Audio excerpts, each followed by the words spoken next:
それでは1番をお選びいただいた方、リーディングを行っていきます。今回のテーマは、浅い関係性の片思い。この恋どうなっていく？また、お相手はあなたへどんな印象を抱いている？というのをテーマに見ていきます。よろしくお願いします。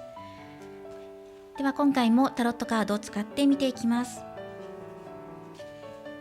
ではまずこちらの大アルカナのタロットカードから1枚あなたの印象を出して、そしてルノルマンからも出していきましょう。どんな印象でしょうか。はい、これですね。もらっていきましょう。タワーのカードです。もう1枚、ルノルマンをもらっていきます。なんか下向きに努力する方とかっていうのも入ってきますし、あとはその見た目かもしれないですね。背の高い方とか、あとは体に特徴がある、例えば自分のタイプ、好みのタイプの体つきだなとか、背が高いだけではなくて、例えば指先が長いなとか、首筋が綺麗だなとか、あと自分にとって違う視点をもたらしてくれる、新しい刺激を与えてくれる人だなとか、あなたと一緒にいることで刺激になる、価値観が変わるとか、そういう風に見ているかもしれません。あとは、犬のカードも入っています。仲良しとかお友達とか、今その恋愛感情ありますかっていう時点では犬のカードなので、感情としては決してネガティブな感情は抱いていないんだけども、じゃあそれが好きなのかっていうふうに問われたら、お友達っていう感じがします。仲間とか信頼できる人、安心できる人っていうのが入ってくるんですね。なのでそのお相手から見たら、あなたはとっても安心感のある方とか仲いい人っていうのがまず見えてきますね。そういう関係性なのかなと思います。その関係値があるんじゃないかなと思うんですね。犬のカードが出てくるっていうことは、初対面とか顔見知り以上の関係性なんです。ある程度仲がある、パブリックな場としても、職場の中とか何かつながりを持っている中での安心できる人っていうイメージで入っています。じゃあこちらのカードからももう1枚見ていきましょう。あなたのことを見ていてどんなところがいいなっていうふうに思ってるのか見ていきましょう。どういうところいいなって思っていますかって。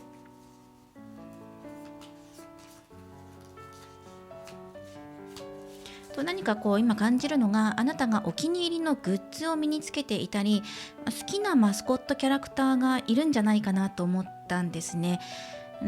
例えばね、ディズニーキャラクターだったりとか、世の中で流行っているようなちいかわだったりとか、またはこう動物的なものかもしれないですね。うさぎさんだったりとかが好きで、アイコンをキャラクターのアイコンにしていたりとか、動物ぬいぐるみとかそういう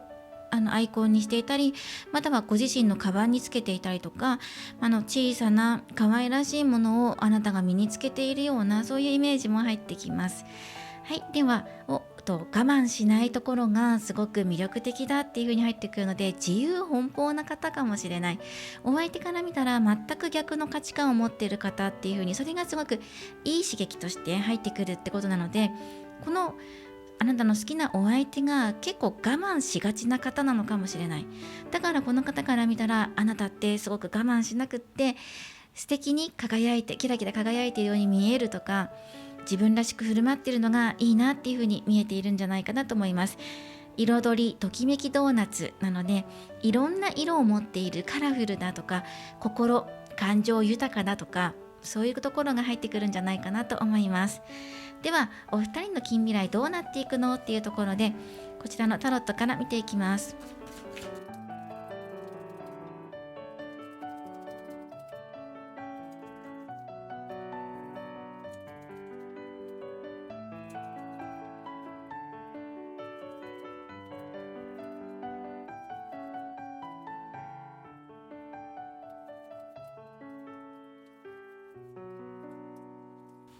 はい、見ていきましょう。タワーがね、2枚目ですね。ここに入ってきています。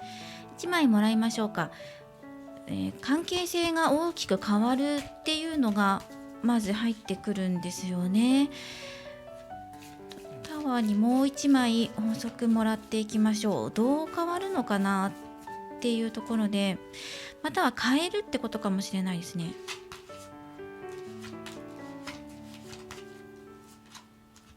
ムーンのカードですね。見えなかったもの、クリアになっていなかったことからはっきりさせましょうとか、動きましょうとか、相手から動いてくるのを待つんじゃなくて自分からアクションを起こしていく、それはあなたらしいやり方でっていう風に入ってくるのと、あとはもうちょっともらっていきましょう。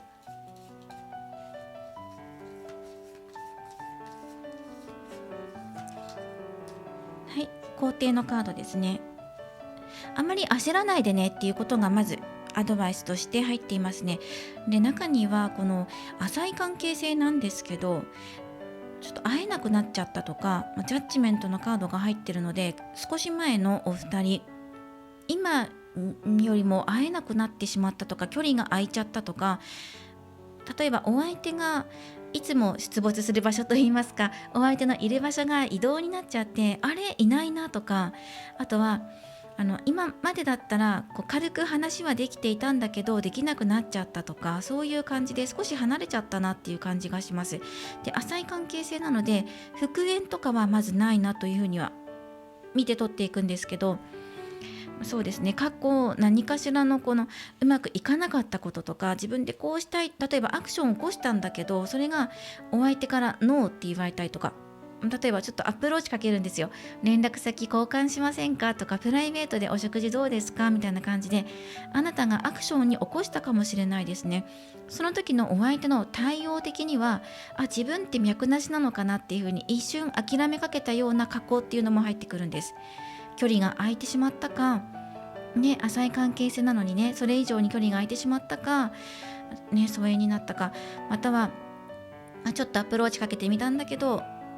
ちょっとお相手の方が乗り気じゃなかったのかなみたいなことを感じ取っちゃったっていうのが入ってきます。で、今現在なんですが、ここね、カップの9のカードが入ってるんです。自分の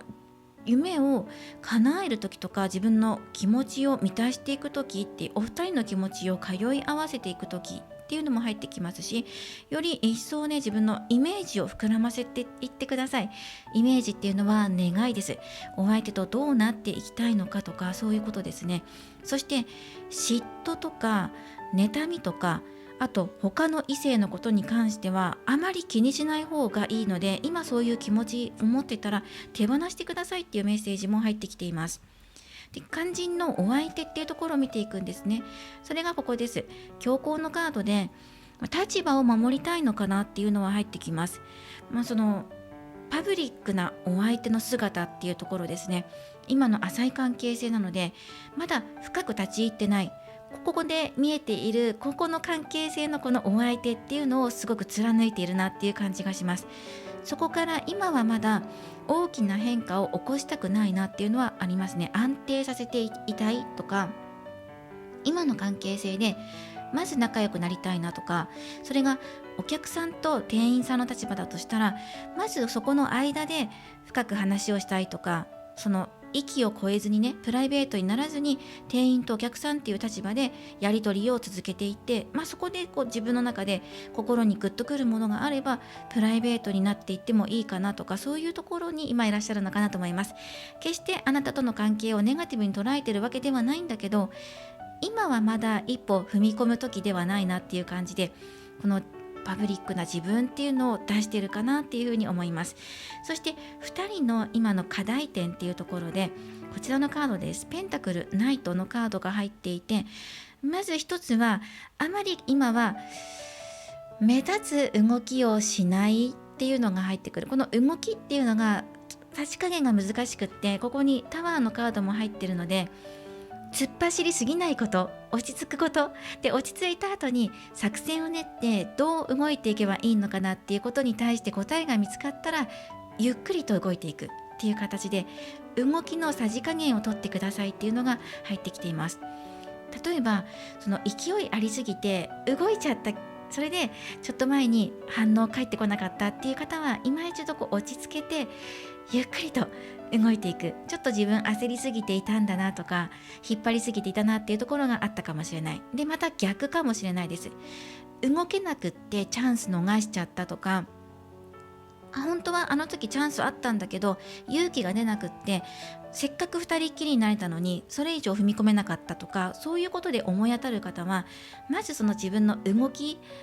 方どうだったんだろうってところを考えてみてっていう風に、消極的すぎたのか積極的すぎたのか、その動いたことはどんな方向性だったのかっていうところで、そしてあなたがもしかしたらそのお相手にアプローチした時に、お相手からは違う風に受け取られたかもしれないんですよ。あなたとしてはプライベートでまずはお友達からっていうところでお誘いしたんだけど、お相手の方からしてみたらその何かあるのかなっていう形でびっくりしちゃったとか、またはうまくニュアンスが伝わらなくって、この人は何を私に伝えたいんだろうみたいな形で、プライベートの連絡先を交換してっていうことなのかな、いやそれは違うのかなとかっていうふうに微妙な感じで伝わっていて、うまく返事ができなかったとかっていうことで、2人のコミュニケーションがうまく噛み合っていなかったのかなっていうのを感じました。あなたの行動がうまく伝わらなかったとか空回りちゃったっていう風に感じたので、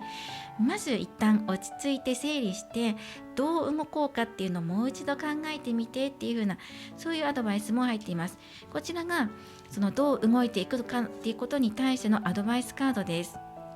カップの点なので、気持ちっていうところでやっぱり入ってくるんですよね。今の現状もそうですし、どんな願いをあなたがイメージしてそれをどう行動に起こすのかとか、そのイメージっていうのもかなり重要で、一番さね、イメージと行動のバランスっていうのが入ってくるんです。自分でこうなりたいとか期待とか夢願いとか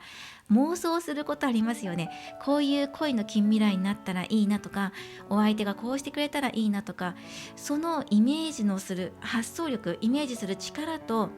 動いていく力、行動する力がバランス今噛み合ってないんじゃないかって、それを今整えていくんだよっていうメッセージが入ってくるんですね。で、恋の近未来っていうのは大きな変化がありそうなんですが、それはあなたのバランスの取り方次第で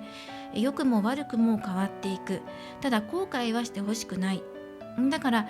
もうちょっと自分の中で気持ちを整理させて、どう動いたら自分が後悔しないのかなっていうのをもう一度考えてみてっていう風に入ってきています。そしてお誘いしてもいいですし、お相手の動きを待ってもいいし、今自分たちにとって心の通い合わせがまず一番最初に大事なので、店員さんとお客さんっていう立場だとしたら、心を通い合わせるコミュニケーションを交わしていくことから始めていって、そこからプライベートの中に持っていくとか段階踏んでいくっていう風に入ってきていますね。共通の趣味を見つけたりとか、ヒントが欲しいですよね。そして決してバランスかな、行動突っ走りすぎないとか逆に動かないとかっていうことでもなくて、そして期待しすぎないとか逆に期待しなさすぎない、自分ダメなんだっていうふうにネガティブにならないこと、これがすごく大事です。答えがまだ定まってないんじゃないかなと思うんです。あなたの中で自分がどうしたいのかとか、どう動いたらいいのかとか、ちょっとわかんないなとか、お相手の様子がわかんない、反応がわかんない、自分のことどう思ってるんだろうっていう何か確証的なものがないから動けないとか動きづらいとか、まずそこ知りたいなっていうのが入ってくるんじゃないかなと思うんですね。まず安定した関係性を築いていくこと、そのために自分の方向性を示していかなきゃいけないんだけど、そこもなんとなくしかまだ出てきていなくて、なんかちょっと行動に起こしてみたんだけど突っぱねられたしとかっていう方もいるだろうし、チャンスがあったけど動けなかったしっていう人もいるだろうし、なんか気持ちと目標と夢と理想と現実がうまく噛み合っていなくて、っていうのが入ってくるかなと思うんですね。大事なのは一つ一つ一歩一歩自分の気持ちを伝え続けたりとか、行動にゆっくりと起こしていくこと。いきなりボディタッチしたり、変な話ですけどボディタッチしたりとか、いきなりちゃんと話もしていないのに電話番号を渡すとかではなくて、段階を踏んでいってお互いの気持ちを満たしていく作業を行うことが大切。じゃあそれはどんなツールを使えばいいのかなっていうので、1枚出していきましょう。こちらのカードからもらっていきます。それは何をきっかけにとか、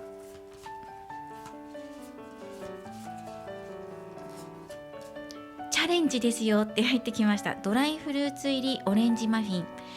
チャレンジしてみてください。ただやっぱりこの気持ち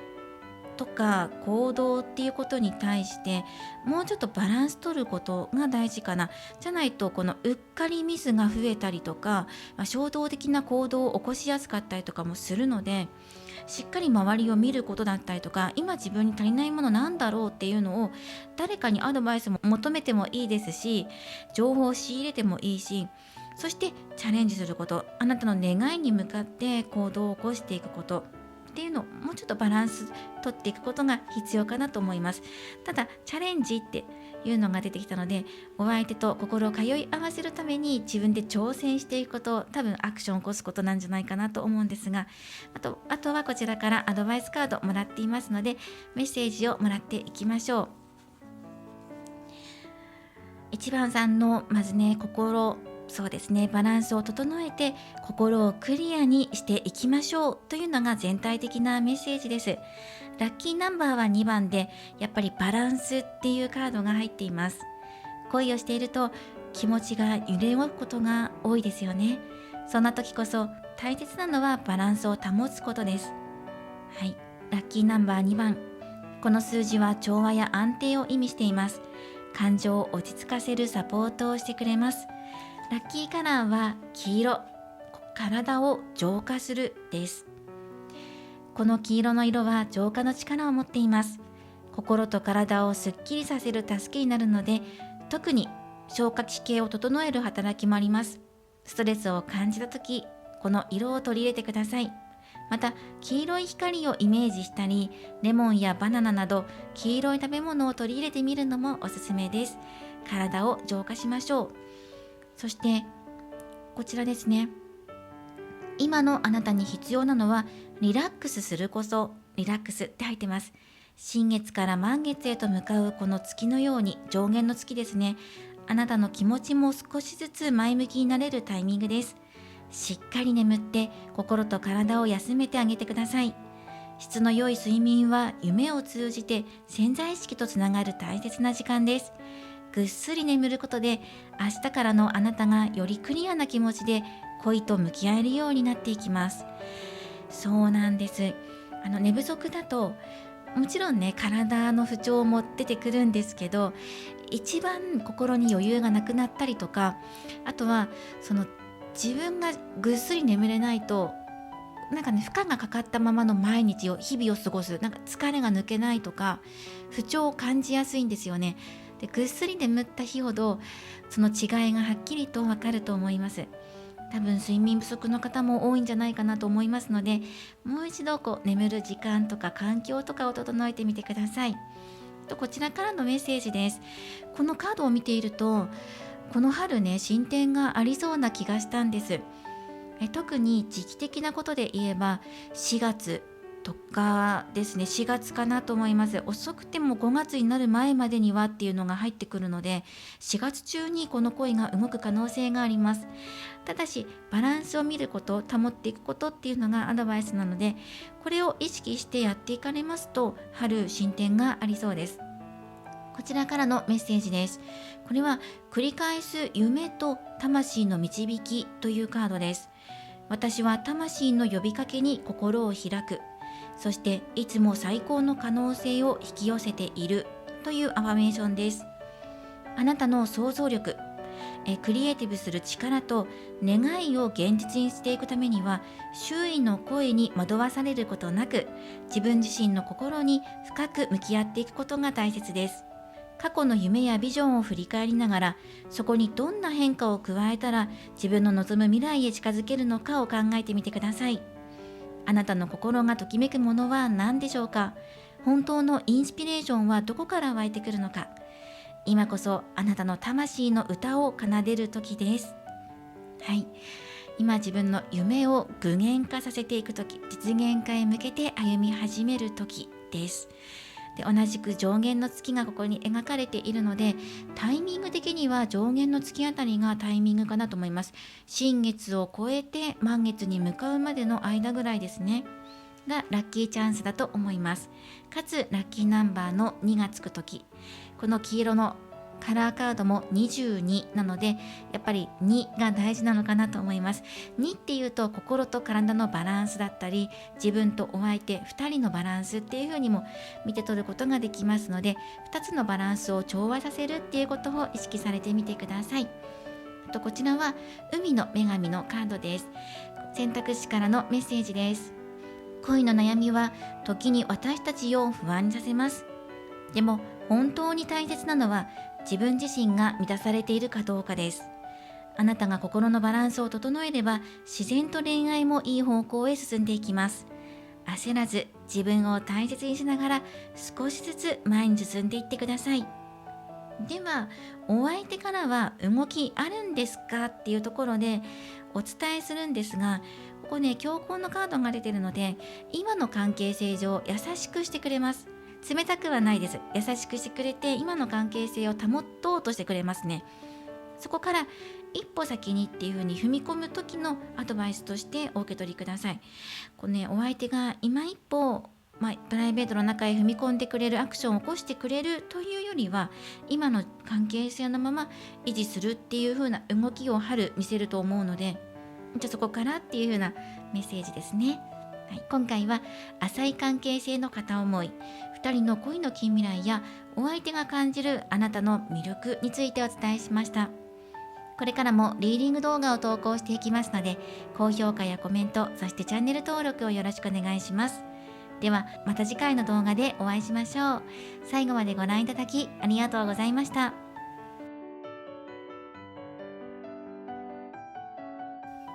それでは2番をお選びいただいた方、リーディングを行っていきます。今回は浅い関係の恋、この恋どうなっていきますかということについて見ていきます。よろしくお願いします。まずは浅い関係性なんですが、お相手が今あなたにどんな印象を抱いているのかっていうことで、カード何枚かもらって見ていきます。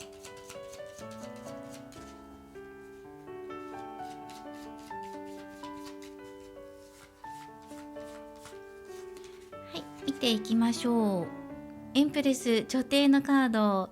すごく美しい人とか愛しい人だったりとか、あと自分の好みのタイプかもしれませんだったりとか、またはセンスのいい人ですね。もう少し見ていきましょう。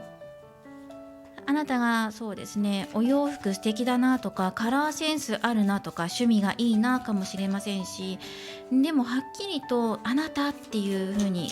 個の存在がすごく出てきているので、目立つ方だし、お相手の目にも留まってる、心にも留まってるし、華やかですごく素敵な印象だなっていうふうに思いました。山のカードです。これ時間をかけるとか、あとは課題ですね。時間をかけて乗り越えていくっていう意味のあるカードです。なので、あなたと長く時間をかけてじっくりと関係性を育みたいとか、コミュニケーションを交わしたいだったりとか、今ちょっとしか時間取れないんじゃないかなっていう感じもします。浅い関係性だから、試練も何もまずその前だよねっていうことだと思うので、例えばね、プライベートの中になるのはちょっと難しいだろうなっていうふうにお相手の方で感じていたり、またあなたとゆっくりと話してみたいなっていうふうに思っている。だけどちょっとしか一緒にいる時間がないから、どうやって話しようとか、もう少しカードをもらっていきましょう。ふわふわふわふわ、雲のバナナオムレットとあります。柔らかい方だなっていう風に入ってきます。柔軟性のある人なので、そうですね、仲良くなりたいとか、いい感じ、いい関係になりたいなっていうのは思ってるんだけど、やっぱりこの山が入ってきますね。また印象で言えば、あなたのそうですね、体とか服装とかそういうのは自分の好みだっていうのは入ってきます。個性的だし、その外見も目立つし華やかだし、で内面も柔らかくてって、話あんまりできていないんじゃないかなっていう感じがします。やっぱり少ししか一緒にいれないとか、また同じ空間にいるけど、まあ言葉として交わすのが少ししかないのかなっていう感じで、いいなとか恋愛対象には入ってるけど、今一歩近づく、なんて言うんだろう、ルーツがないというか手段がないような、そんなお相手からの印象が入ってきます。ではこの後の2人の恋の未来を見ていきます。でもすごくいい印象なので、きっかけがあれば恋愛のチャンス全然あるんじゃないかなっていう風に感じます。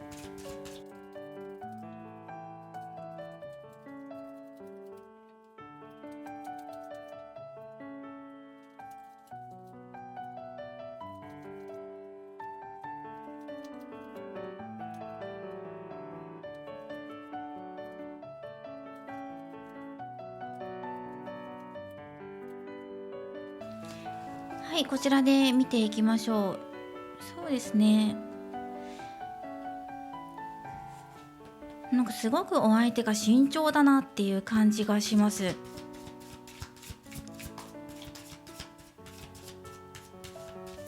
で、ソードの7番のカードも入ってるので、変化させていきたいんだけど勇気が出ないのか、模索中っていう感じです。お相手の動きとしては模索中ですね。そっから動くと思いますよ。アクションはあると思います。はい。ただそのお相手の動きっていうのがあんまり人に知られないように動こうとか、例えば今の関係性って浅い関係なので、店員さんとお客さんのような関係性だったらこっそりと連絡先渡してくるとか、周りの人にわからないようにサインを送ったりとかっていうする可能性はあります。ちょっとこっそりと動いてくるかなっていう感じがすることと、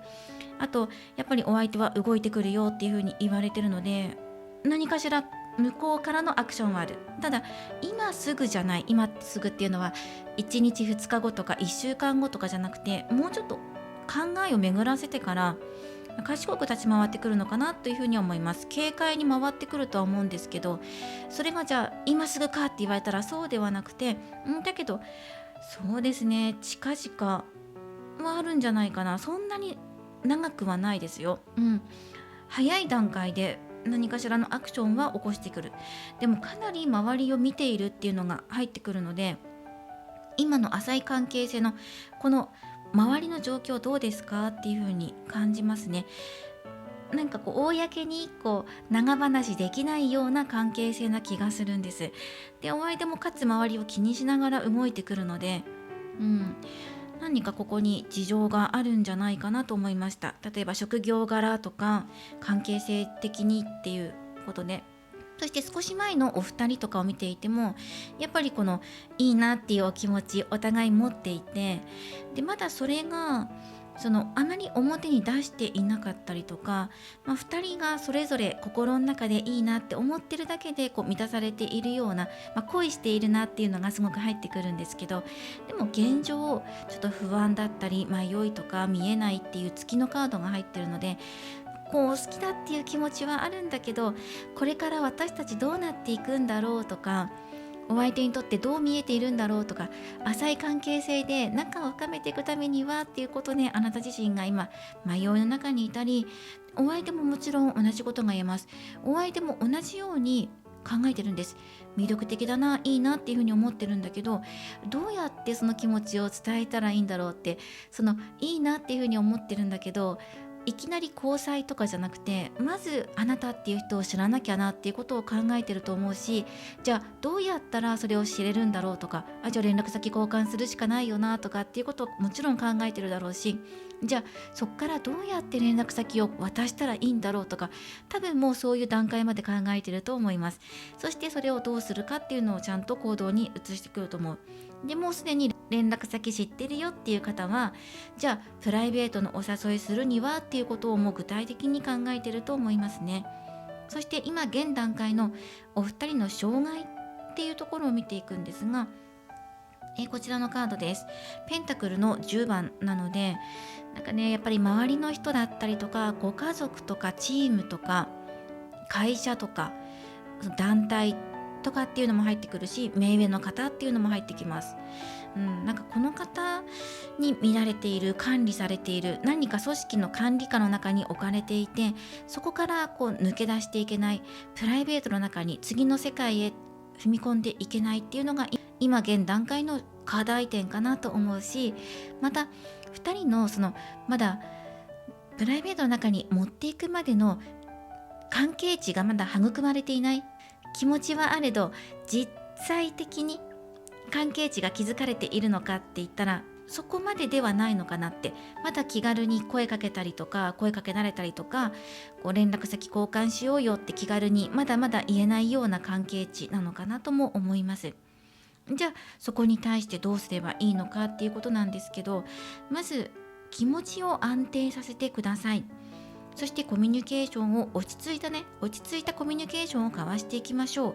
ということと、あまり細かいところに目を向けなくても大丈夫だよっていうことですね。多分あなたが結構小さいこととかにとらわれやすいというか、それは長所でもあるんですよ。お相手の表情を見てすぐ察知する能力があったりとか、人の顔を見てね、何を考えてるのかすぐ分かるような方だと思いますし、あとその分別だったりとか、分析が好きなんですだと思うんですよね。多分これはどうなってるんだろう、きっとこうに違いないっていう風に思考を駆け巡らせたりとか、整理整頓が好き、ここはここにちゃんとしまってある方が自分的にすっきりするとか、だから好きなのか嫌いなのか、プライベートなのかパブリックなのかっていう何かこの中にこう分けたがるような傾向があるのかもしれない。それを少しだけこう緩めてぼやかしてもいいよっていう風に、あまりこうとらわれないでって。例えばお相手がプライベートの中に持っていってくれないから、多分これは可能性としてはないかなっていう風に、そういう風にね断言しないでって、まだちょっと早いよっていう風に出てきてるんですね。でお相手も不安ながらも自分の気持ちを伝えようとしたりとか、関係値を持とうとしたりしてくるので、そこでまた生まれてくるものがあるから、まずそれを見てからこの先どうしようかなっていう風に考えてもいいんじゃないかっていう風に出てきています。で近未来も節制のカードが出てきているので、未来こう広がっていくんじゃないかなって思うんですね。なので自分は自分らしくいていいんだっていう風に思ってください。もし今2人の関係性をプライベートに持っていくんだったら厳しいかなっていう風に思っているとするんだったら、もうちょっと先まで待ってみてって、お相手の動きだったりとか状況だったりとか、ね、そういうのをもう少し探って待って、そしてお相手から何かしらのアクションがあった時に自分からお誘いしてみるとか。例えばね、そのお相手がこっそりと回ってくる感じなので、堂々と連絡先教えてくださいとかデートしましょうっていう風に言わない可能性もあるんですよ。なんとなくのニュアンスでふわっとかけてくる感じもするし、なんかこう二人きりになれるようなチャンスがやってくる、その時にお相手が声かけてこなかったとしても自分から申し出るとか、そういう風にすると広がっていくかもしれない。何かしらのきっかけはお相手が作ってくると思うので、そこであなたの方からも動いてみて。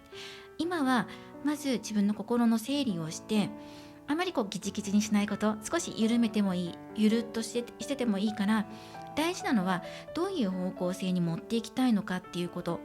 で、あなたにも多分守りたいものがあると思うんですね。線引きをしたいというか、お相手とどこの関係値を求めてるのか、友達としてプライベートに持っていきたいのか、もうすぐにでも恋人になりたいのか、もう好きですっていう風に言ってもらいたいのかとか、振り向いてほしいとか、様々あると思うので、まず自分の目標を決めてください。小さな目標です。この2、3ヶ月以内に叶えられそうな目標、自分が進んでいけそうな方向性っていうのを見つけて、まずそこに向かってやっていってみてくださいというのがアドバイスとして出てきています。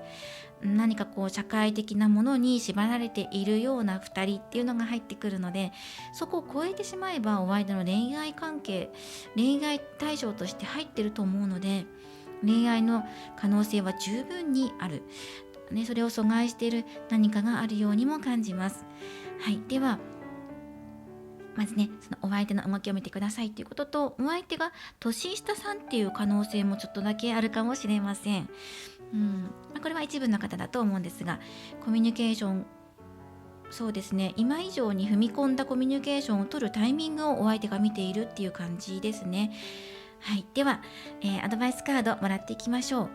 う。2番さんのアドバイスは、迷わず自分が進んでいくために決意しましょうっていうメッセージが入ってきています。恋をしているとお相手の気持ちがわからなくなって不安になってしまうこともありますよね。でもそんな時こそ自分の気持ちをしっかりと持つことが大切です。ラッキーナンバーは11番です。11のつく日、11のつく時間を参考にしてください。この数字は信念を貫く力を象徴し、あなたの心を強くしてくれます。またお相手と心を通い合わせるための一つの手段として、信念、自分の貫いていくもの、貫いていく、信じていく道っていうのも共通点として入ってくる。夢や目標が同じかもしれません。同じチームや会社に所属していて、出世したいとかこうなっていたいっていう共通の目標点があるのかもしれないですね。そしてこちら力のカードも出ています。どんな荒波があっても向かい続けていくんだ、立ち向かっていくんだっていうね、そういう気持ち大事だよっていうことを教えてくれています。ラッキーカラーはシアンです。自信を持つっていうメッセージが入っています。シアンは自信と決断力を与えてくれる色です。迷いや不安を感じたときはシアンの色を身につけたり目にすることで心が落ち着いて自分にとって本当に必要な選択ができるようになります。今のあなたに必要なのはどんな波も乗り越えていく強さを持つことです。こちらのカードですね。新月が少しずつ満ちていくようにあなたの内側にもエネルギーが高まっていきます。自分の気持ちに正直になってこれからどう進んでいきたいのかを心に問いかけてみてください。たとえ困難なことがあっても進んでいくんだとか目標を決めたんだっていうふうに決意することです。はい。あとはこちらのカードからメッセージをもらっています。これは夢の中の冒険と選択というカードです。アファメーションです。私は夢の言葉を学ぶことができる。私は目覚めた世界をより良くする準備ができている。今あなたの目の前には新しい選択肢が広がっています。宇宙はあなたにこれまでとは違う道への扉をそっと開こうとしています。過去の選択に後悔があったとしても、それはあなたの成長の糧となってより良い未来へとつながる学びだったのです。今こそあなたの人生をより豊かにする冒険を始める時です。今日あなたの夢にどんなメッセージが込められていたでしょうか。あなたの魂が目覚める瞬間はもうすぐそこにあります。もうすぐそこに扉が開かれていますよっていうこと。そしてこちら過去を表すカードです。選択肢からのメッセージもお伝えします。過去の不安にとらわれるのではなく、新しい未来へと進む準備が整っています。あなたの心が決まれば迷いも消えて進むべき道が自然と見えてきます。どんな状況も乗り越える力があなたの中にはちゃんとあります。自分の力を信じて、そして過去の傷を手放しましょうというメッセージです。今回は浅い関係性の恋、お相手が見たあなたの印象と、あとお相手からどんな動きがありますかっていうことでカード展開していきました。困難なことあるかもしれないけど自信を持って決めてみてください。そしてお相手からの動きもあると思いますので、それをキャッチしてください。はい、以上のメッセージをお受け取りください。そしてあとはこちらのカードからもう一枚メッセージをもらっていきましょう。あなたがお相手に対してどうやってアプローチしていけばいいのかっていう参考になる、指針になるような一言メッセージです。どうやってお相手にアプローチしていけばいいのか、頑張らないっていうメッセージです。花びら舞うホワイトチョコタルト。気を緩めると言いますか、線引きをもうちょっと外してもいいんじゃないとか、ここはこうしなきゃとか、こうなのかああなのかとかじゃなくて、もうちょっとゆるっとしておいてもいい。心のガードを外すことだったりとか、だけど心のガード、余裕を持つことによってって困難を乗り越える力も同時に持つんだよっていうことも言われてるんです。このね、荒波を乗り越えていく力あなたは持ってるから、ここはこうじゃなきゃいけないとか、そういう色眼鏡をかけるのではなく、その眼鏡を外して、あとはこの荒波の中に飛び込んでいくんだって。そしたら近い未来お相手との進展もありそうです。頑張らないところは頑張らない。そして頑張るべきところを頑張る力を持っているから、あとはそれを信じるんです。自信につなげてくださいっていうメッセージでした。今回は浅い関係の恋について見ていきました。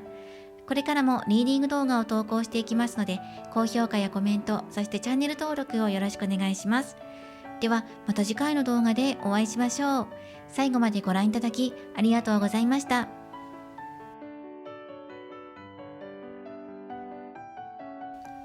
それでは3番をお選びいただいた方、リーディングを行っていきます。今回のテーマは、浅い関係の片思いの行方。あの人から見たあなたの印象について見ていきます。よろしくお願いします。では、まずはお相手があなたのことをどう見ているのか、どんな印象を抱いているのかっていうのを、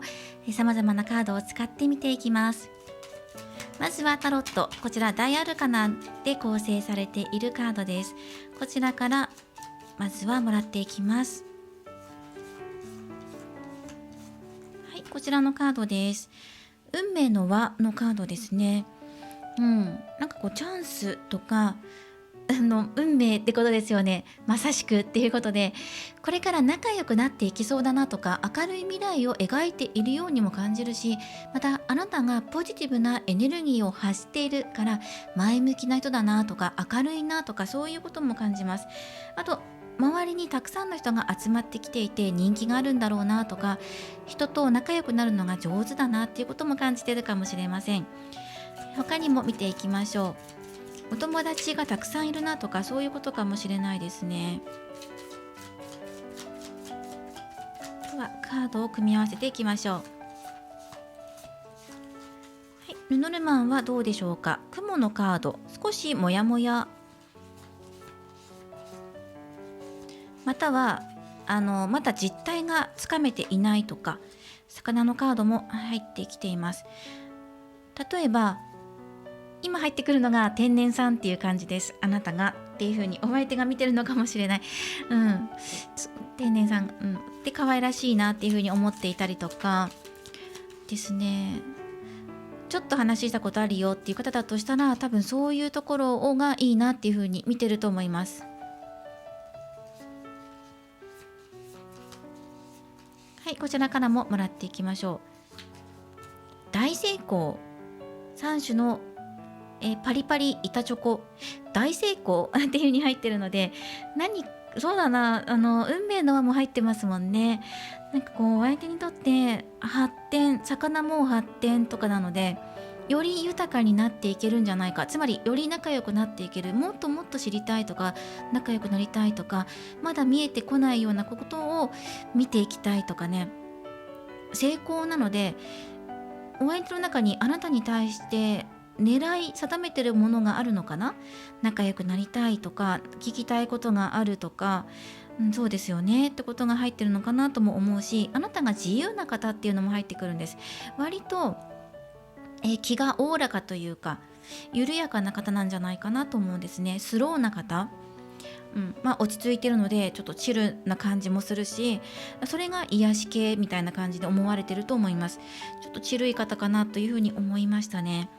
なんかモヤモヤするっていうのは、一瞬たくさんの人に囲まれていて自分が入っていけなくてモヤモヤしてるのかなとも思ったんですけど、一方でふわふわしているっていうの、ちょっとこれ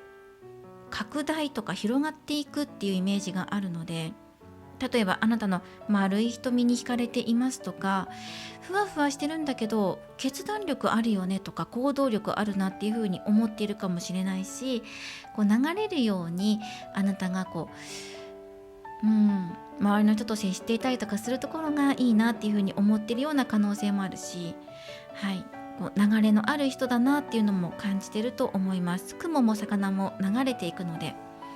ではこのカードなんかちょっとねドキドキしますね。なのでちょっとタロットも使っていきながら、お二人の未来どうなっていくのかなっていうことで見ていきます。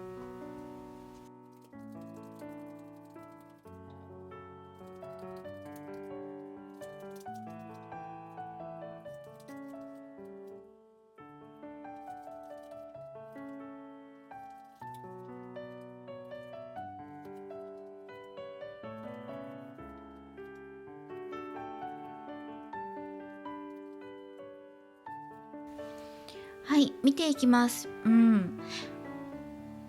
まず2人のお気持ち的に、あれ、なんかこう2人ともがっかりしてるとか、お相手がなんかちょっと不満っていうか、今の関係性に不満なのかなっていう風に入ってきています。恋愛関係として発展するんじゃないかなっていうのがすごく入ってきてるんですね。もうちょっとお相手なんでそんなに落ち込んでいるのかなっていうのを、落ち込んでるというか、なんか不服を唱えたいみたいなことを言ってるんですよね。現状満足じゃないって。何何が原因なのかな、どうしたいのかなっていう風に、見ていくんですけど、やっぱりそのちょっと嫉妬しちゃうっていうことで、あなたがもし周りにお友達がたくさんいるとか、そうですね、人に囲まれているとか、それはお仕事上であったとしても、部下に慕われているとか、人と接するようなお仕事していますとか、それをお相手が知ってるのであれば、ちょっとやきもち焼いてるなって、そこに自分が入っていけないとか、自分だけがいいなとか、1対1で話したいなとか、やっぱり運命の輪が2枚入ってきてるので、発展させていきたいっていう気持ちが入ってきていますね。お相手の方で考えてるんじゃないかなと思うんです。で、そしてなんでそんなにがっかりしてるのかなって聞くと、まずここ停止、動けない、自分が固まって動けない、それは緊張しちゃうとかかもしれない、なぜだったらエンプレス女帝、あなたが美しすぎるからっていうことで、あなたのことをその愛しい人とか恋愛対象みたいな感じで見てるんですね。女帝のカードだから、豊かな人とか、もちろんセンスのいい人っていうのも入ってくるんですが、恋してるんじゃないかなっていうふうに思います。そんなにタイミング見ることあるっていうふうに思うぐらい、この人の中では伺っていて、チャンスがあれば自分から近づいていきたいとか、今までなかなか動けなかったとか、関係性が変わらなかったから、あんまりだから嬉しくないんですよね、この人的には。今の関係性が変えていきたいんですよ。私今ちょっと心が、退屈というか、暇、あなたから連絡来ればいいのになみたいな、そういう待ちなんですよ、お相手的には。自分から積極的に動いていこうっていうよりは、なんか待ちの状態がありすぎてタイミング逃しちゃうんじゃないのっていう風に、あなたからもそう見えてるかもしれないですね。あれ、今仲良くなるタイミングなのに、この人ったらみたいなところがあるのかもしれないですね。何かね、そのお相手的には、バランスがうまく、あなたとのね関係性が自分の思うようにいかないなとか、もっと発展させていきたいのに自分がなんで動けないんだろうとか、ちょっと我慢して溜め込んでるとかね、その仲良くなりたいっていうことを溜めてしまってるのかなっていうふうにも感じるし、うん、そしてお二人の関係性って割と近しいものがあって、浅い関係性って言っても割と近くにいたりとか、会おうと思ったら会えるような関係性だったり、会いに行けたりとかね、できるんじゃないかなっていう、近くにいるよっていうような力のカードも入ってきていて、かつお相手が大成功っていうのも入ってきてるので、もっと近づきたいとか、もっと仲良くなりたいとか、告白したいとか、その浅い関係性だからいきなり告白っていうことはないかもしれないけど、いわゆるイコールプライベートの中に発展させていきたいっていうことだと思うんですよね。それが今このタイミングで入ってきてるんですけど、じゃあ近未来どうなるのっていう風に見ると、やっぱり新しい始まりとか嬉しい喜びがあるんじゃないかなと思います。特にこれをリアタイでご覧になっている方は、この季節としては春の季節の間にはありそう、3月4月ぐらいには動きがあるんじゃないかなっていうことで、ただ2人の今の障害になっているところにカップのナイトが入ってるから、そうですね、お相手が勇気が出ないから動いてないこの人っていうのが入ってくるんですね。この人が動けばあなたも全然答えるのになっていうスタンスでいると思うんですけど、どうかがっかりしないでっていうカップの5番が入っています。この人が動かなかったとか、なかなか動いてくれないとか、その動けない事情もあるかもしれませんね。例えばこのソードの4番は体調不良とかも考えられるので、ちょっと整わないものがあったりとかがあるかもしれないんだけど、肝心なのはこの方の動き、この方からのアプローチがあれば恋愛関係にすぐに火がつくかのように発展する可能性があるんですけど、今一歩踏み込めない何かがあって、それに対してあなたがこのお相手って私にあんまりそこまで興味ないんだろうなっていうふうに勘違いしちゃってる可能性があるんですね。あなたが思っている以上にこのお相手、あなたのことをよく見てるし、感じているし、思ってくださっていると思うんです。ただ伝えていないだけっていうふうに入ってきていて、だからあなたも可能性薄いんじゃないかっていうことでちょっと諦めかけてるところがあるんじゃないのかなと思いました。だからお互いが伝えきれていないよねっていうところが課題になってきています。うん、それか今の関係性を壊したくないかっていうことで、浅い関係性だけど今一歩踏み込めないその事情があって、それを壊してまでプライベートの中に実際にお互いがなろうとしていないのか、気持ちはあれどっていうところで、でもこれ変わるんじゃないかなっていう風に出てきています。春ぐらいですね。遅くても夏までには展開が見られると思うんですね。ここで新しい始まりが、そのワンドのエースが入ってるので、それをしっかりと受け取って育てていくんだよっていう風に流れていってるので、お相手からの連絡とかお声掛けとかアクションがあって、あなたがそれを受け取ると思うんです。それで可能性薄かったかもって思っているところから復活して、やっぱり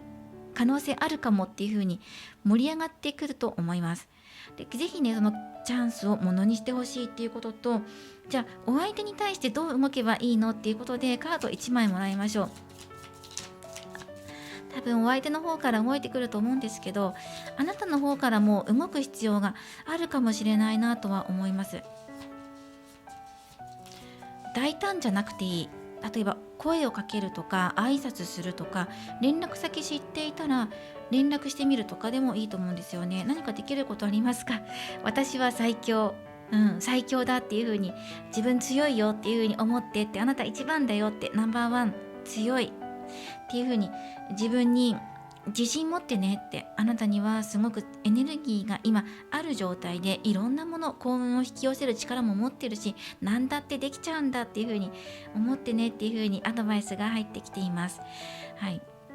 で、その多分足りないのは自信とか、そのお相手のもちろんね、その気持ちが見えないっていうのももちろん浅い関係だからあると思うんですけど、今一歩踏み込むための勇気がお互いないんじゃないかって、そこだけなんじゃないって、あと自分たち最強じゃんって思っちゃえば、割と物事スムーズに進む可能性があるんじゃないかなと思いました。そうですね、3番さんのこの浅い関係の恋、これは流れに身を任せて、そして運命を信じようっていうカードからのメッセージが入っています。お相手に恋をしていると、どうしても結果を急いでしまうこともありますよね。でも時には流れに身を任せることも大切です。ラッキーナンバーは7番です。7のつく日、7のつく時間を参考にしてください。そしてこの数字は内なる直感を意味しています。自分の心の声を大切にすることで、より良い未来へと導いてくれるでしょう。ラッキーカラーはチェリー色です。はい、さくらんぼカラーですね。この色は自己肯定感を高め、あなたの魅力を引き出してくれる色です。素晴らしい人生を生きるというメッセージも入っています。特に人間関係や恋愛において自然と良いご縁を引き寄せる力があります。さくらんぼを食べたり、この色の小物を身につけることで、より前向きな気持ちになります。ぜひ取り入れてください。そしてこちらのカードです。このカードは夢を見ることの大切さを教えてくれています。月が少しずつ欠けていく時期は、心を整理し未来へのイメージを膨らませるのにぴったりなタイミング。これは下限の月なので、満月から光が欠けていって新月になろうとしているところです。無理に答えを出そうとせず、流れに身を任せながら心の中で理想の未来を描いていきましょう。あとはこちらのカードからのメッセージです。これも水の癒しと浄化の力を表しています。アファメーションです。私は心身を満たし、エネルギーを回復する準備ができています。私は幸福を妨げるものすべてを洗い流します。今あなたに必要なのは水の恵みを意識して受け取ることです。お風呂に浸かるとき、シャワーを浴びるとき、コップの水を飲むとき、その水に癒しと浄化の意図、思いを込めてみてください。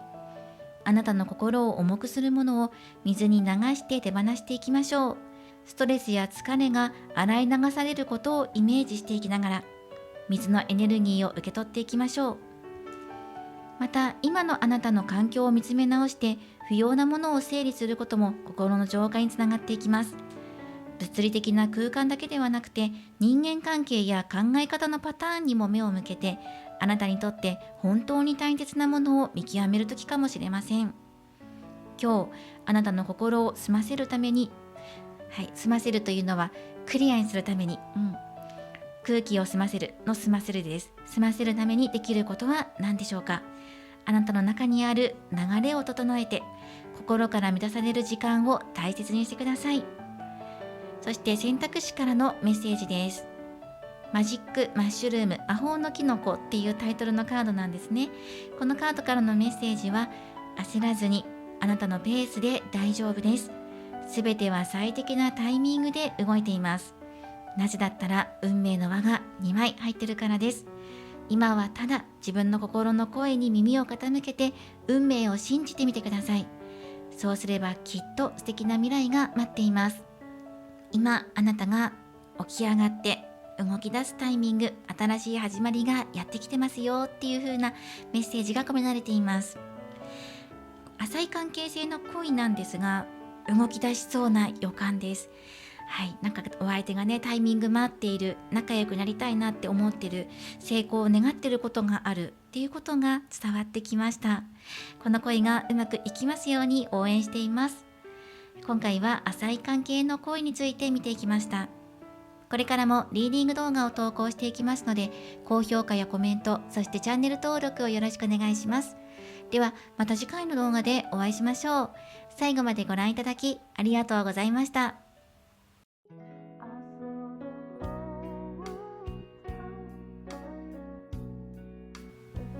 今回のリーディングは以上となります。浅い関係の恋、この恋どうなっていくっていうお二人の恋の近未来や、お相手から見たあなたの印象について出していきました。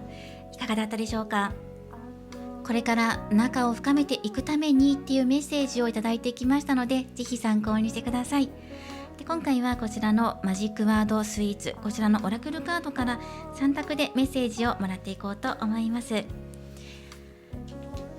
こちらのカードから各選択肢、お相手にどんなアプローチをすればいいですかっていう風にメッセージももらっていったので、今度は逆にお相手がどんな風に動いてくる、どんな気持ちで動いてくるのかなっていうことで見ていこうと思います。3枚出していくので、選択肢とは関係なく左、真ん中、右とお好きなもの1枚お選びください。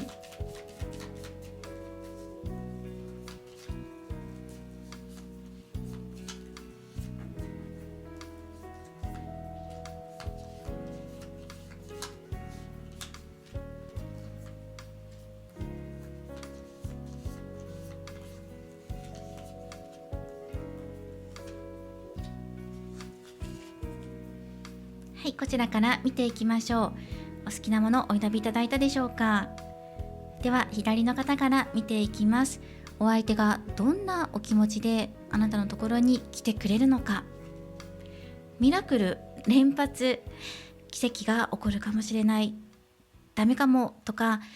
どうせ違うだろうなっていう風に諦めかけていた時に奇跡が起こるとか、まさかこんなことが起こるなんてっていう風な、そういうことがあるかもしれないし、お相手の中でも一か八か声かけてみようっていうような気持ちで来るのかなと思います。しかも連発っていうのがあるので、何度もやってくるっていう風な、イメージも入ってきます。お相手の方でも奇跡起これ、なんとかなれっていうような気持ちでやってくるかもしれないですね。それが何度もあるからすごく嬉しいことがお互いの間にあるんじゃないかな。例えばメールのやり取り、ラリーが続くとかね、そういうこともあるかもしれません。ぜひこの奇跡喜んでください。では真ん中をお選びいただいた方です。大丈夫、実りのクグロフ。なんかお相手から大丈夫っていう言葉が入ってくると思います。